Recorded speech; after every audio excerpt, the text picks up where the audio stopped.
যে আপনাকে বলবে যে আয় আমি তোর অপরাধ মাফ করে দেই। এরকম কেউ কি আছে? কেউ নেই। কিন্তু আল্লাহ পাক বলেন আমার কাছে ফিরে আয়, চুরি করেছিস ফিরে আয়, জিনা করেছিস, মদ খেয়েছিস ফিরে আয়, যত অপরাধ করেছিস ফিরে আয়।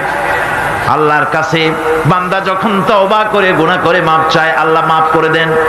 শুধু মাফ করেন না, শুধু মাফ করেন না, তার সাইয়্যাতগুলি আল্লাহ রাব্বুল আলামিন হাসানাত দিয়ে বদলায় দেন। সে যে গুনাহ করেছিল সেই গুনাহগুলি হাসানাত দিয়ে বদলায় দেন। তিনি এমন এক মহান সত্তা যার কাছে চাইলেই তিনি খুশি হন। हर हमेशा देने को वो तैयार है, हर हमेशा देने को वो तैयार है, जो ना मांगे उससे वो बेजार है।